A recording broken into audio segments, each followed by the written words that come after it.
We're back with Priscilla Shirer. But before we move forward in part two, let's rewind and recap a little bit from part one. Don't forget to subscribe, like, share, and leave your comments. Oh I know. man, it's a loaded question because that's been a struggle all the way through. But I've had to work through this dynamic with him where there are some ways that he feels like I've crossed the line, which to me, or yes, I don't even know what you're talking about. I had to be prepared for the fact that I may never do it again. I had to wrestle with the fact that if it is more honoring to my husband to not do that, am I willing to let it go? Oh wait, I'm sitting there looking at them. In my head, I'm thinking, you don't know CeCe Winans? Wow. All right, we're ready for part two. We're starting where we left off. Here we go. I'm officially stating my age because I normally don't. Say it. I'm say saying it loud and because proud. I'm 3 months older only. Yes, she is. She's it's the oldest. goal that I am 55. Look, do y'all see her? How is this possible that you are 50 years old? You know, the Lord is a keeper. I mean, he must be. I will also Ta-da! be 50 years old this year. Can you believe we're no, 50? No. I got to pause here because where did the time go? I don't know. Did you imagine what your life would be when we were college students? When you looked No. forward and you thought 50 was, way out there? What were you thinking 50 would be when Priscilla gets to 50? Well, I guess hoped that I would have children that are at the stage they're at now, where I'm starting to see them begin to man up and flourish and get into adulthood. So I was hoping I'd be at that point with them. I thought I would be steeped in a career. Like ministry wasn't the goal I had in mind. We first met at U of H. I was studying broadcast journalism. So that's what I thought. I'd be on the news. So to me, by the time you get into your 40s and 50s, you have come to, if you're in the news, you've gone to Podunk, Nevada, then you went to the next, you have to climb up the journalistic ladder. Yep. So by the time you're hopefully getting into the 40s and 50s, you're hitting some substantial footing in a major market like Dallas, Fort Worth or New York or something where you can sit at a news desk. And so that's what I thought for my life, that I would just be in a solid career as a journalist by the time I was 50. And yet God wastes nothing. He wastes nothing. Yeah. So you end up being behind a camera, in front of a camera, in front of small cameras, huge cameras. Yeah. You wind up teaching series, training, doing all of these things, maybe not reporting the news in the community, but the good news. The good news. Okay, and I'm going to tell you a little story about that. Okay. So after we graduated from U of H, I was hired by a couple of television stations, fresh out of college, to just do like roving reporter kind of things. Like they just gave me a shot. Assignments. Yeah, little assignments. I'd show up. I wasn't on staff like an employee. I was like an independent contractor. They could call if they wanted somebody youngish to go stand at the mall and say the new Smoothie King opened up, So I had these opportunities. Every single one of them, as soon as I got them, they fell through. Like within a few months, the show that I'd be doing that for, or the whatever, they didn't need me anymore, or that show was canceled. There was a show here called Positively Texas. That was one of the first ones. It was canceled shortly after they asked me to do that. So all these little things started falling through. As a young 20-something coming out of college, that's devastating. Because to you, it feels like I'm not good enough. That's what it feels like, okay?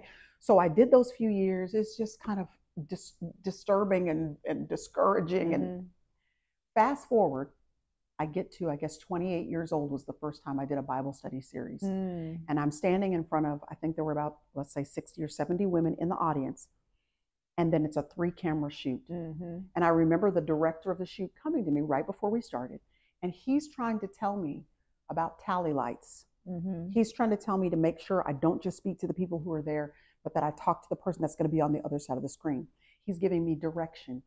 And everything he says to me, I already know. Yeah. And I'm telling you, there have been a handful of times in my life the Holy Spirit has spoken so clearly to me. It was like he was in the next seat. This was one of the times. Wow. I just felt the Holy Spirit whisper to me, all of that was about this. Yes. I love it. So there was a comfort I had in what I didn't know then, but now has been 25 years of ministry and all these Bible study series. There was a comfort I had because of what just looked like disappointment. Wow. And wasted time. Wow. There wasn't, like you said, anything wasted about it. All of it, even though it was hard and discouraging and all that, all that was fodder for what he had intended to begin with. So I love now being able to tell that to my boys, that all of it matters. If you'll just fully engage in whatever it is that's right there, even though it's disappointing or hard, there's treasure in it. So don't leave that season without the treasure, because then you'll miss whatever was supposed to be a part of the next part of your journey. And you won't know till you're in it. And then you'll look back and go, I should have. Right. And we don't want to have regrets. You don't want to live with regrets as much as possible. You don't want to live with regrets.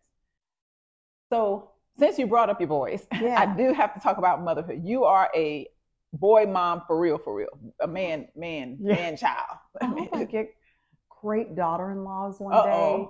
Great granddaughter. Maybe I'll have a You're already talking about that? No, I'm not ready for them. I'm just saying maybe there'll be some female energy in my life at some point. But it's all the dogs are boys. Oh, really? Everything's male here. You are the only woman. Yes. Okay. How is that? Are you okay? Exactly. Are you okay? Are you all right?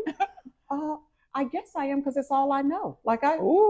It's all I know. So I'm doing okay with these boys. Now that's good. I'm not saying it's not a blessing, because to be honest, I feel like I'm kind of a guy girl, you know? Yeah. So I get that. I was raised with younger brothers, so I kind of get that. Yeah. But I also wonder if you felt like not having daughters, or that little feminine touch in the house sometimes was something you miss when you're with your other friends who have girls or daughters or daughter-in-law. I'll tell you, the only thing that has occurred to me that I have missed out on is that in general, boys aren't talkers. So when you say, how was your day? And they say, fine. You know, the girl is going to go into what friends she talked to, who sat with who at lunch, what disappointed them about the day, how it was hard. They're going to go into all the feelings and emotions. So last year, for a full year, my niece Alina lived with us when she graduated high school. Having her in the house, I was like, oh, people are talking around here. There's full sentences. So I realized, like, oh my goodness, with my sons, literally at dinner, because it's like a big thing for me. Like, we sit down at this table and having dinner, and it wouldn't happen every day with their schedules with sports and stuff. But when it could happen, we're cooking food and we're going to sit here. Well, it'd be dead quiet. So I bought conversation starters, Amazon. Really? Oh yeah. And everybody has to pick a card and start a conversation based on the question. Yeah, that is the only way. Or we had games like high, low. Tell us your high for the day, the low for the day. But I had to manufacture conversation. Wow. So I'm kind of used to having to do that in my house. And that's one thing I can say, that is a major difference from not having any girls in the house. They're not trying to have full conversations and go into emotional. And you want to emote and talk about what it means and how do you feel? Okay. And so honestly, did you ever feel any pushback, or that they were like, okay, Mom, this is every single time. Totally. And I have a new respect for my mother. Because I realize now how much resolve it takes to keep doing it when everybody at the table don't want to be there, or they're complaining about the way you made the chicken, or they just stopped at Chick-fil-A on the way home, even though they knew you were cooking, and now they're not hungry. That is discouraging. Or you're sitting there just trying to have a lively time together. Y'all, how are you? How was your day? And nobody wants to talk because they all are mad because they want to watch TV instead. That feels terrible. So to think that I remember having an attitude. I remember my sister and two brothers, you know, it was like, oh my gosh, we really have to have family dinner like this. And to know that Mom and Dad kept doing it anyway, that has been an engine for me with parenting, is that it's not that Mom and Dad were perfect. They were just consistent. So I've just tried to water down what are the 2 or 3 things that I want to hammer in and be consistent about, and I'm just going to do those 2 or 3 things. I can't do all the things. I can't drive myself crazy trying to figure out everything and make sure everything is but I can do these 2 or 3. And I've asked Jerry, would you join me in these 2 or 3? Because you know, sometimes your priorities are different. What you want to focus on are different. So I've said, here are my 2 or 3. But because even if we had girls, it would be the same. But because we have boys, you have to be present. Amen. Physically, but also in person, in emotion. You can't be checked out because they're going to follow your example. So, and he's done that, and I'm grateful. Now, you're doing so well because you're leading me into everything that I knew wonderful. I wanted to talk about. I'm glad I could be helpful. I'm so grateful. Thank you so much. Do you ever interview people and it's like pulling teeth? No, you know why? Because I honestly, since you went there, let me just say this, because I'm gonna get back to my question. I really do pray about who I want to talk to. I know you do. I pray about how is this person's life a model for the intensified life. What does it mean? What am I talking with them about that will draw someone else into seeing how God works in all of the highs and lows and the ways that we don't anticipate, and what it means to be intentional and intense about your relationship with God through all the stuff. So no, I've never had one of those. But because you are leading me into this, I have to stop here because this is so good. I was really excited about hearing this part. So I told you I want to talk about motherhood. You have 3 African-American boys, men now, pretty much men. With all that has happened in the nation, and especially when 2020 blew up with so much and it was before then as well, but I think the pandemic and everything that blew up with George Floyd's murder and all the ways that we just had some really deep, sensitive, different types of conversations. Being grounded in Christ, grounded in the Word, we know all of that. But at the end of the day, you know that your boys have to have a certain type of awareness. And and Jerry as well. I would love, take us wherever you can, however you can, into what it was like when you were having those conversations and dealing with those things. How was Jerry? How was your boys? How were you as a mom? You know what I'm saying? Just what have you come to in raising these Black boys? Well, as for everyone, it was just emotionally, it was an emotionally devastating time and exhausting, I should say. Emotionally exhausting, with the political chaos that was happening at the exact same time that all the racial chaos was happening at the exact same time that COVID was happening. It was just, you almost didn't even know what to tackle first or second, or you're just trying to hang in there, you know. For our boys, obviously, since they were young, we have talked to them about the realities of race, that they are Black boys. And in fact, the first thing that's coming to my mind are that some of the most valuable things I think I did during that season was not the posting on social media, not the big just making statements to make statements. The most important things I did were having conversations with my white friends. Those were, I mean, one-on-one, over the phone. That's where I felt like the most value was.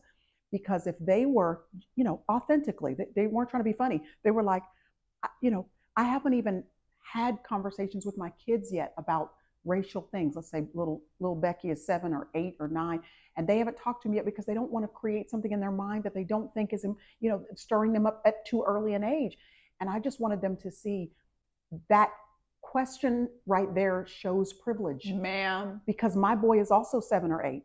And I had to have the conversation with him at 5. Man. Because someone wondered why his hair was like that, you know, not the same textures, or someone said something about their skin color, or someone made a comment that made me have to open the door for the conversation years ago.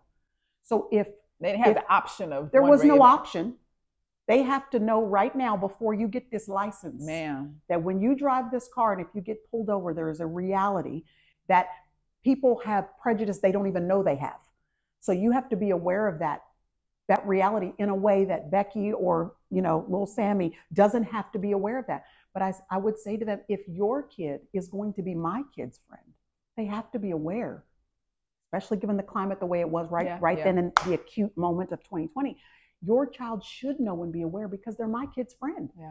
There's no way to be a good friend right now if they don't even know that my son's experience is completely different than their experience in a lot of regards. So I felt like the most impact, and I got flack about it too, because, you know, if you have any sort of platform, which both of us do, people think you should be using the platform in the way they think you should be using it. You are so right. And I had to decide, actually, is it more impactful for me to just be doing the most out, or with the relationships the Lord has entrusted to me, with the school my kids go to, and they're asking me about the Texas history book for the 6th grade class that year.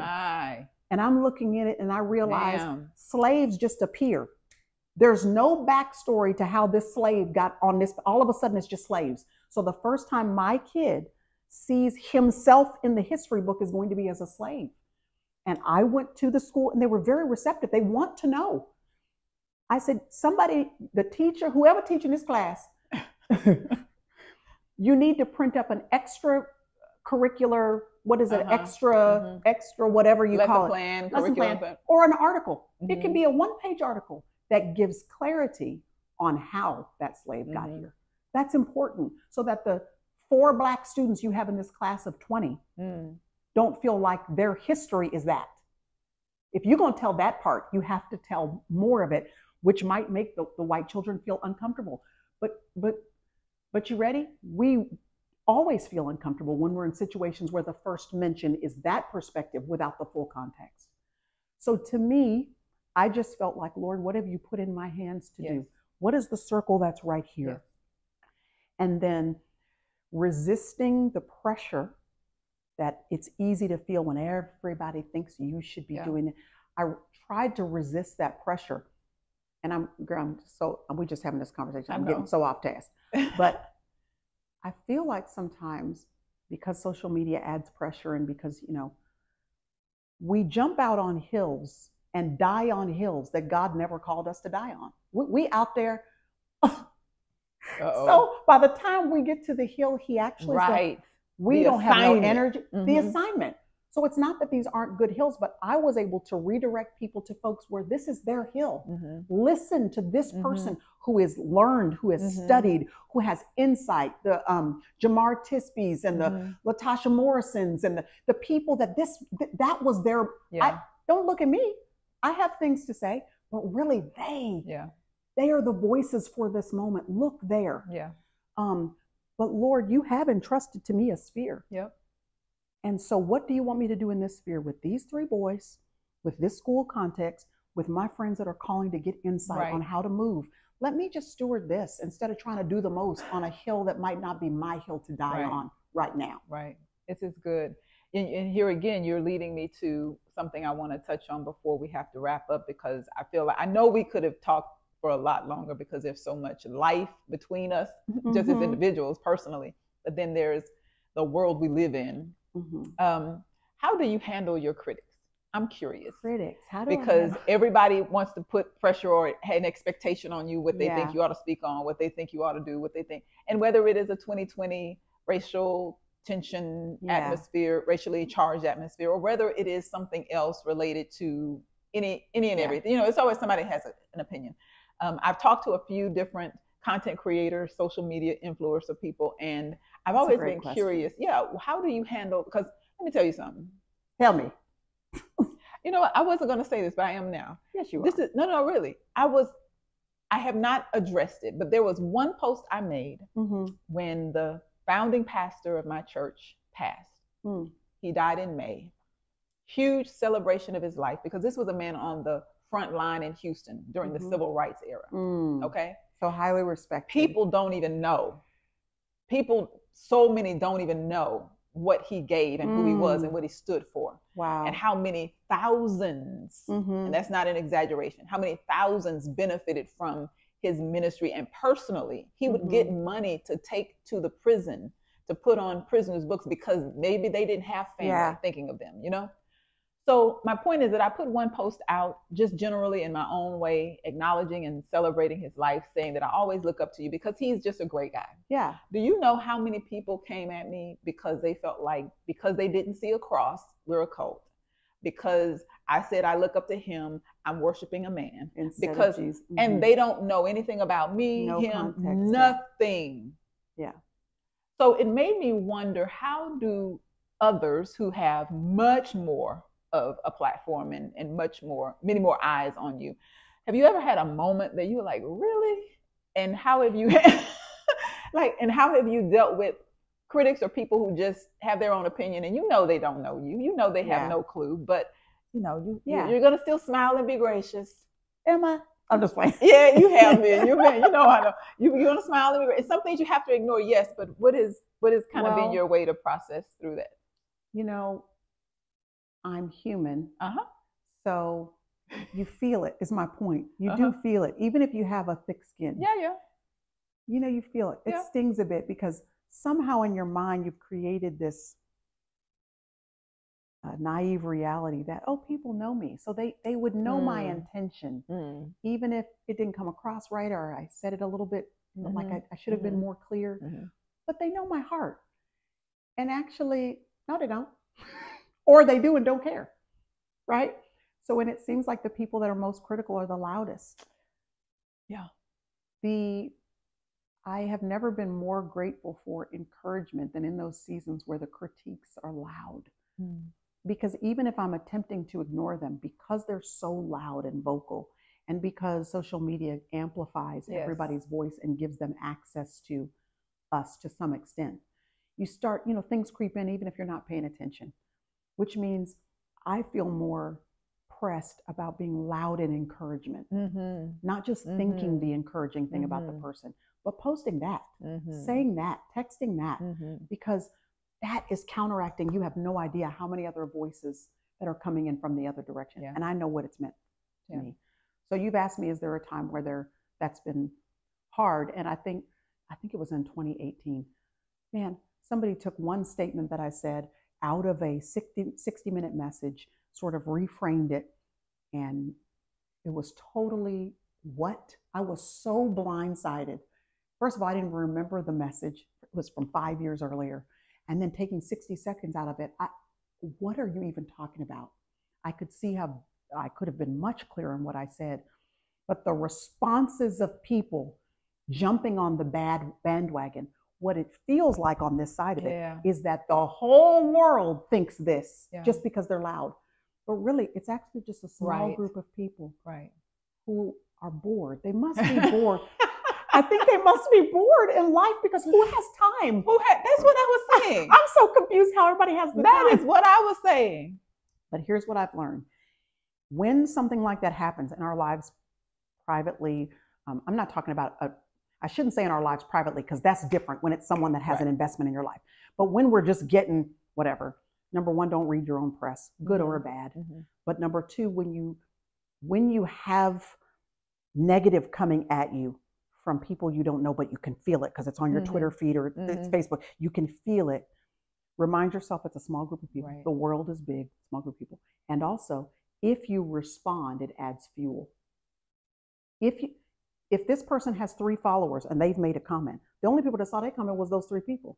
If you respond, now all of your followers see this person's comment as well. Commenting is what actually fuels it. Responding is what fuels it. So really that goes back to the Holy Spirit giving us restraint. It's the restraint of the Holy Spirit that I don't have to engage in every battle that is not my battle to fight.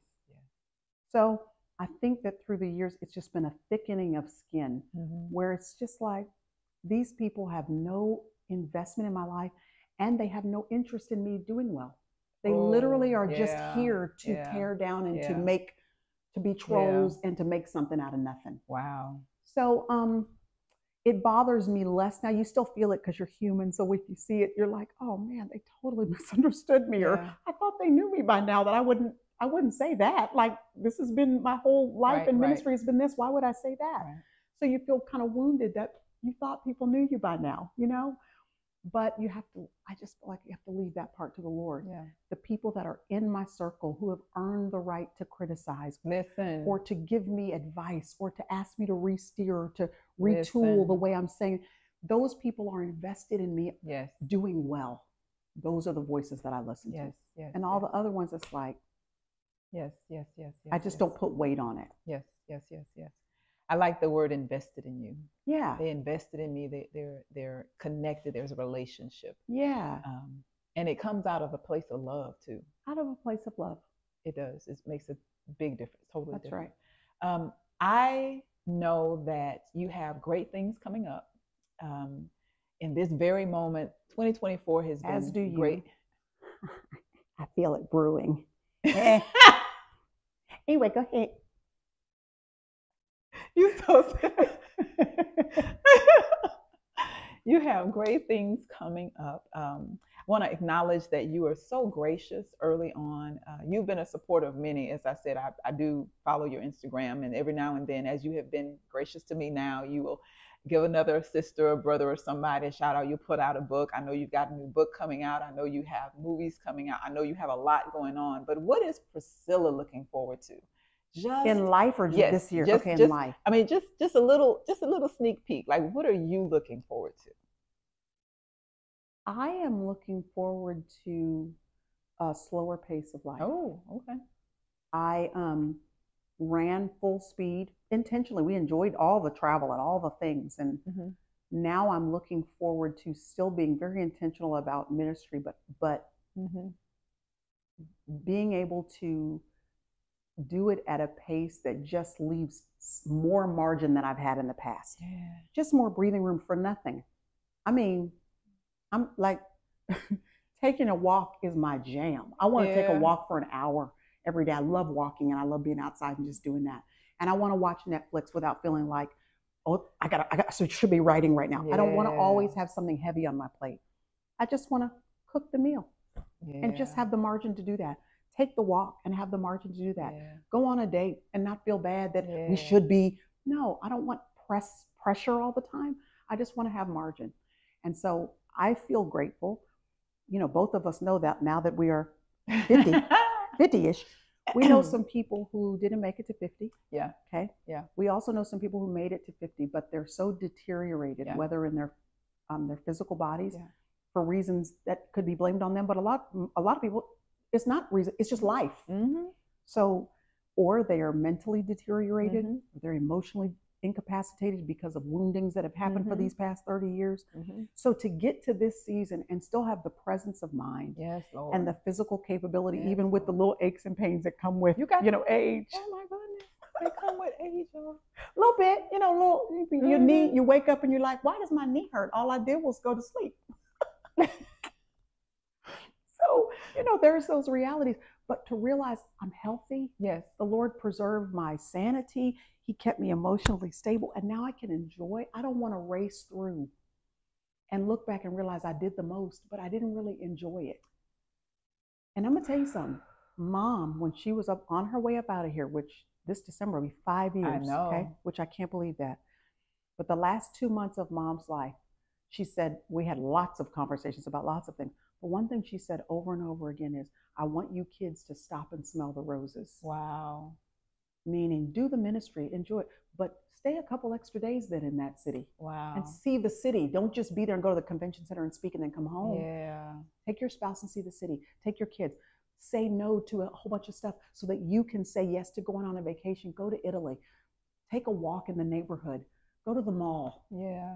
Just not always have a big pressing thing in your life that keeps you from just going, oh, this was a good day that I just sat here and read a book. Yeah. Or had coffee with a friend. So I'm actually looking forward to this season where hopefully the Lord I pray that He would continue. One of the things I've prayed specifically is like, Lord, if I could just walk for all my days, as long as you have me here on earth, the ability to walk is such a blessing. It's huge. Yeah, that is. Because it's one of the most simple things in life. Yeah. So I'm like, Lord, if you could just keep my body working as many days as I have. If I'm here till 90, can I just be able to walk till 90 then? Where I can just take a little walk around the neighborhood? That's good. So it brings me such joy. Good. So I'm like, Lord, if you can just sustain the simple things of life that we take for granted when we're 23, but then we get to 50 and realize some people aren't walking. Some people, they don't have the flexibility in their schedule to be able to have margin. Yeah. To be able to read a book or just, so Lord, thank you that you've gotten me here. And now I want to not race through this next part and miss the opportunity to just enjoy life. The journey. I want to go to my kids' games while they're playing college ball. I want to see the games. I want to sit right there with the baseball cap on, just driving them nuts, yelling and screaming. I want to do all that and not feel like I have to race away and I can only be at the first half of the game because I got to, I just want to. Yeah. That's real. I'm looking forward to that. Thank you so much. Intensified life. I have embraced what I believe is part of God's message through who I am, what I do. Yes, and you've done it well. Oh, well, thank you. But being absolutely all in, intentional, and intense about pursuing God, and not out of a place of being driven. but more about being focused, receiving, and you've spoken to so many of the key values and principles. That's why I say I never get bored, because without me even prompting, there's so many things you've said that are spot on with what I believe this intensified life is. And to close this, just to say, what you were speaking of is enjoying the journey. Mm-hmm. It is embracing life. Love God, love others, love life. I mean, it's just that simple. And whatever comes through, we are shaped by all of these experiences we have with Holy Spirit teaching us, conforming us to the image of Christ. And sometimes, it's not all that fun, and it is ouchy and all of that. Mm-hmm. But on the other side is just so much more of the beauty and the joy of knowing God. I call it the rest of God. What I heard you talk about is being able to just rest in God and enjoy whatever God brings to you and just soak up the moment. But I also think that leaves, as you keep saying, margin for us to experience whatever God has remaining. Yeah. There's the play on the words I like to use. There's the rest in which we're not driven, we're not always rushed, and you can take ease. But then there's also the rest as in there's more. Yeah. I want the rest of God, because there's so much more that we experience when we are at rest. Yep. And when we're busy and all wound up, we can't. So I love that. Yeah. I love that. That is great. It's one of my books. Striving is exhausting. It is mentally, emotionally. It drains everybody around you. Sometimes it changes so much, but when we learn how to rest, we can receive so much more. And usually there's something else about God that we would not have been able to embrace and be transformed by if we are always on that hamster wheel. Well, I got to tell you seriously, I know you're trying to close this, but I have to tell you. I'm respecting your time. So. No, but I just want you to know, and I'm serious, I'm not just saying this like to placate you. I'm saying you have been an example of what you teach. Like when I think of you and your intentionality, the intensity with which you have pursued, not just God, but like your passions. Yeah. Like you are one of the few women that I know who has been full on in their relationship with the Lord and has not felt like that means you have to actually sacrifice being just a woman who's enjoying her life. You have coupled those things so beautifully together. And I'm just saying that's been an example for me and the people who are watching on that, you know what do I just love? Let me go do that too. Like God has given me the privilege to enjoy my one life. And I don't know if the people who are connected to your ministry know all the ways that you just be doing the things that you just love. I'm like, you need to do a whole workshop on that. Yeah. What do you love? What are your passions? Yeah. Most women get to their 40s, they don't even know what their passions are anymore because they've had to do what you do to build your family, to stand in the gap, and that there's space for that. But then they wake up one day and realize they don't even know what they like anymore. And they have to come back and go, wait a minute, what did the Lord put in me that I enjoy writing, creating, dancing? What do I experience that I've totally pushed aside? You know, and then regaining that again and saying, you know what, I'm supposed to be enjoying myself. Absolutely. And you've done that. Thank you for that. So I appreciate that about you. I hit a space when I called it the wilderness. I know you've written on that. I know I've heard you speak in some pieces about that, but I called that space. And I remember calling you one time. I was in between jobs and it was really hard. Do you remember that? It was a struggle. But I called that season the wilderness. And it's then when I realized I had not been investing in exploring this great life. And I'd been enmeshed in my niece and nephew. They were kind of my stress relief. And so, you know, kids get grown, they get their own lives. And so I had to realize, wait a minute, I need, what is it that I like to do? I need my own life, ministry, going to church, which is also work, and doing all of that. And so, wait a minute, I need to have a social life. There's so many things I realized I was missing. And when I got to the place of saying, I'm all in, because listen, as you said, this one life I have, it is the one gift God gave me, not somebody else. Totally. So I can't depend on anybody else to make the most of it for me or to define what that is supposed to look like. So when I started really unearthing, excavating, looking into what's in me, what do I like, and really throwing off some of the, oh, well, can I do this as a woman in ministry? Can I do this as a single lady? Can I? Just enjoy yourself. And that's exactly what, and so back to you, you know, you always had some of that personality doing, doing what I like doing. And so I've enjoyed what it gave me, but also digging into that, I think also prepared me for marriage.